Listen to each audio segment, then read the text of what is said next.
Barusan ya develop. Oke ya Pak. Nah, gimana Pak toh? Ya. Ya. Jadi ini langsung ya. Apa? Langsung. Jadi ini kan ada satu display yang mana conveyor ini ada. Sebenarnya ini conveyor 1, 2, 3, 4, 5 kan di pencabanan setelah dari kun ya. Yeah. Kun tracer kan dipisah ya kan. Conveyor 1, 2, 3 jadi output 1 cm atau output 2,5 atau berapa.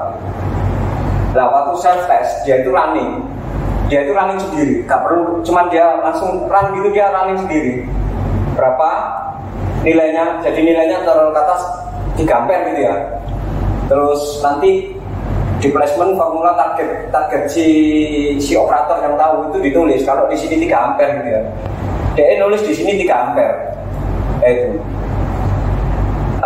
Pada posisi data yang kemarin, waktu kemarin pagi dulu, waktu hasil produksi kemarin, itu dibandingkan dia dengan yang sekarang yang berjalan. Terus tiba-tiba terjadi deplacement. Awalnya 3 ampere, ternyata kok lebih dari 3 ampere, 5 ampere gitu ya. Muncul di sini offset, terus di sini status greasing. Maintenance nomor itu conveyor 2 masalah. Setelah itu ditinggalkan, dia mati, pindah ke conveyor 2. Dia secara otomatis sequencingnya. Jadi ada ampere, taruh kata di sini 7 ampere. Kemarin itu berapa? Dia punya histori di komputer itu. Ada selisih berapa? Kalau nggak ada selisih, jadi di bawahnya, jadi statusnya oke, go. Kalau terus turun lagi sampai ke conveyor berikutnya. Jadi ini maintenance untuk setiap conveyor. Ya, jadi dia otomatis. Jadi begitu sistem di on kan, itu dia isometris seperti ini. Butuh waktu sekitar paling tidak itu 10 menit. Berarti formula ini untuk mendeteksi kondisi conveyor. Kondisi conveyor, fan bearing menceng kayak apa bearingnya itu kering tak apa. Bisa ya? Dia tahu dari sini. Dari sini. Oke, lanjut ke panel ini. Bukan panel yang dari tombol-tombol. Oh yang tombol-tombol. Iya. Yang full tadi ya, kayak sini. Nah ini panel ini dibuat ini hardware, jadi kayak control desk gitu, yaitu tombol-tombolnya manual, maksudnya manual. Di sini ada power, jadi biasanya kan kalau ada panel di kejauhan, itu kan layar MCB ini di on kan sendiri, itu tidak perlu, dia harus nggak perlu, dia harus tombol on gini dia langsung masuk di sini, jelek gitu masuk listriknya. Begitu nanti di on kan dia ada indikasinya di sini ACC 1, berarti posisinya listrik sudah available di panel jauh kan gitu. Operator kan jauh, paling enggak 20 meter mungkin di atas kan biasanya dia, atau horizontal dia nggak ngerti kan gitu. Kebanyakan tracer itu di atas. Nah, ini power on gitu ya. Nah, begitu dia tes satu persatu. Kalau ini ditekan tes, dia bisa nyalakan primer dari sini on gitu. Jalan, setelah itu dimatikan. Terus sekunder 1, sekunder 2, sekunder 3, sekunder 4 dijalankan. Kalau sekundernya ada 4. Kalau cuma 1 atau 2 ya cuma 2 saja di depan. Terus tombol screen vibrating di atas itu nggak bisa jalan kalau ini nggak ditombol dulu. Kan nggak boleh, soalnya nanti batunya kan masuk di over itu. Over kan nggak boleh terjadi vibrating. Takutnya nanti masuk ke primer kalau keadaan mati. Terus ini conveyor 1, conveyor 2 ini dijalankan. Kalau di sana itu dari primer keluar itu masuk conveyor 1, conveyor 2 menuju ke sekunder. Benar Pak? Ini manuver beda-beda kadang perusahaannya, tapi tetap ada conveyor dari primer ke sekunder. Pasti ada ini ya, ini conveyor 1 dan 2. Setelah itu baru screen ini bisa dioperasikan. Ini tes ya, maksudnya ngetes satu persatu tanpa ada beban, istilah ada batu atau apa. Tapi kalau ini sudah oke dites, tinggal ini kun ini harus dijalankan. Kun ini dari sini, biasanya kun kan independen karena punya perusahaan, nggak bisa diintegrasi, ini bisa diintegrasi. Jadi kun ini bisa dihidupkan dari sini. Kalau kunnya 2 ya dihidupkan dari sini aja 1 atau 2 gitu. Nah, setelah itu baru ditekan run gini, dia langsung jalan sendiri, otomatis sudah jalan sendiri. Setelah itu begitu jalan primer ini, baru di sini ada menu nih. Ini di dalamnya ada menu nih. Ada menu nih. Ini memasukkan TPA-nya, nilainya TPA-nya primer. Jadi kalau kata primer ini mau diisi berapa ton per hour-nya, itu tinggal dikunci aja. Contoh 1 ton gitu ya, dia masuk, dia secara otomatis masuk. Jadi begitu ampere tinggi, dia vibrat ini berhenti. Kalau DE nanti kurang pencapaiannya, dia ngisi secara fine tuning, secara beruntun, maksudnya sinkro gitu. Dan biasanya pertanyaan nih, batu di tempatnya yang umum itu kan kadang batunya besar, ada yang batu kecil, kan brosot kadang, brosot masuk ke primer ya, langsung pemecahannya di sekunder. Lah sedangkan ada gerak kinetik ini dari flying value, itu kan masih ada, inersialnya kan masih ada. Nah, ini dia ngerti, jadi dia pintar isostar delta sendiri. Jadi listrik itu awalnya 70 ampere, kalau isi dia itu cuma 20 ampere, bisa dibuktikan. Jadi dia listriknya itu cuma 20 ampere. Pada saat nggak ada beban yang berat. Begitu ada yang beban yang berat, langsung dia meningkat ke stabil lagi 70. Itu pun sebentar, impuls stop. Jadi kalau tanpa alat ini, dia continue 70 ampere. Tapi kalau pakai alat ini, dia ngerti ada batu besar atau tidak, itu dia ngerti. Kalau begitu ada batu besar, dia kerja normal 70 ampere. Begitu tidak, fine tuning dia masuk ke 20 ampere. Itu absolut, 20 ampere itu absolut. Berarti mengarahnya ke bahan bakar sama listrik. Ini bukan reka-reka, memang benar. Jadi absolut, memang absolut. Gitu. Jadi dia pintar sistem ini. Nah, terus yang conveyor yang lainnya tadi ini conveyor. Ini kan conveyor yang 1, 2, 3. Nah, splitnya juga dari kun ya. Dari kun masuk ke vibrating kan split kan semuanya kan. Nah, ini conveyor.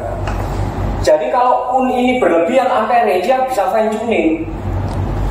Dia bisa ini pelan, dia bisa pelan gitu. Sehingga akhirnya nggak merusak kun. Kun itu kalau penuh kan akhirnya ejector kan. Untuk lama. Take-down-nya kan paling enggak sekitar hampir 1 jam. Lah ini penuh. Kan nguras atau apa gak karuan gitu. Contoh aja conveyor ini macet. Butuh waktu paling enggak 20 menit. Nguras nyerok ini. Jadi take-down-nya tinggi. Belum lagi apa? Wis penuh, ambara males, gak sampai resik, dicuning-cuning. Jadi conveyor itu di start gini, brodol kontaktornya, mesti perusahaan mampu beli kontaktor. Tapi masalahnya take-down-nya ini sama dengan harga kontaktor. Kayak itu. Hampir paling enggak mainkan paling 2 hari. Like dua spare, tak bisa kan? Lah ini sudah pinter dia, pinter apa ini? Nah, coba yang display yang besar. Sebentar Pak, itu kan dari primer ke langsung sekunder ya. Primer ke conveyor dulu. Conveyor kok masuk ke sekunder. Ini ada dari primer, conveyor, terus dia ke bunker. Boleh. Bunker kan sama saja. Boleh.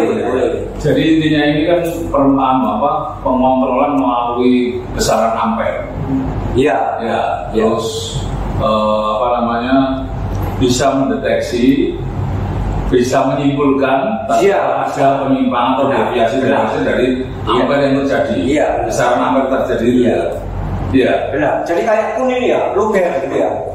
Luber ya. Karena pecah itu kan random dari sekunder. Dia berusaha berhenti dulu. Dia bisa konfirmasi ke primer sampai ke belakang. Iya. Ya, fine tuning bisa itu ya. Bisa. Secara otomatis. Jadi urutan-urutannya itu dia bekerja.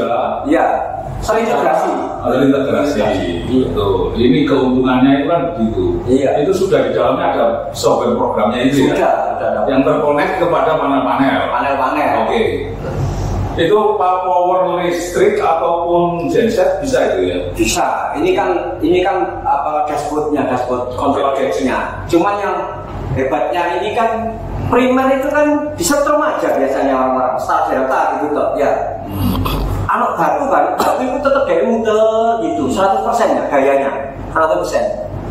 Tapi begitu pasir batu yang dimasukkan ukurannya itu tidak sesuai dengan trappingnya pemukulnya si primer, deadnya primer, jo-nya, jo primer, maka dia kan berosot. Lah energi ini kan percuma. Dia kerjanya itu pada saat besar gitu, berapa sen? 6 sen. Iya kalau besar dia sampai ampernya itu sampai apa? Kalau genset itu sampai. Iya tahu. Drop, iya. Itu bisa rusak. Iya. Jadi problemnya kan kadang bahannya itu kan ada batu kali sama batu gunung. Iya. Kalau batu gunung random. Tadi gini, kalau misalkan itu sampai berhenti, itu kan nyetaknya kan mana? Oh iya benar. Ini gimana caranya? Ini nyetaknya cuma gini dong. Kalau ada intrap ya berhenti gitu ya. Berhenti itu dia kan bisa membersihkan sendiri. Bukan, maksudnya dia bisa berhenti. Tahu saya. Jadi gini, begitu ada intrap gitu ya berhenti di primer. Iya. Itu kan biasanya orang itu panik, menghentikan konveyor 1, 2, 3. Ini enggak, begitu ada intrap, dia akan menyelesaikan dengan sendiri sampai tuntas, nggak perlu macet kabeh, uras kabeh. Ini nggak akan berhenti, menyelesaikan sendiri sampai tuntas. Begitu tuntas berhenti ya sudah. Berhenti baru dia melakukan servis. Penting itu. Iya. Kan tak amati kasus per kasus itu. Terus macet itu kan disebabkan karena batu itu kan random. Terus si Joe primer itu terus mukul dalam keadaan maksimal panas. Tidak pernah ada break fine tuning. Maksudnya yang match ya antara batu yang kecil dengan yang besar itu pokoknya aku kudu 70 ampere. Kan panas saya kira. Yeah. Nah, kalau ini enggak, dia tahu kalau batu ini kecil cuma 20 ampere. Yeah. Begitu dia ada torsi yang besar, dia langsung cepat-cepat mengkompensasi. Nah, itu keterangan ini penting. Iya. Nah, terus? Jadi sehingga apa? Kesimpulan saya, pengalaman itu hampir efisiensi itu dalam keadaan produksi yang sifatnya radikal itu hampir 70% efisiensi listrik. Itu asumsi sudah tak pelajari. Oke. Itu bisa diaplikasikan pada kondisi mesin yang bekas. Kondisi mesin yang bekas bisa nggak? Bisa, ada masalah. Ada masalah. Cuman kan problemnya kan berani nggak mereka itu kita sinkronisasikan? Apakah dia bisa memberitahu kalau kondisi keausan di dalam mesin? Tahu ya. Self testnya tadi. Jadi primer ini jalan dalam keadaan kosong. Hari ini sama hari besok itu dia di compare gitu.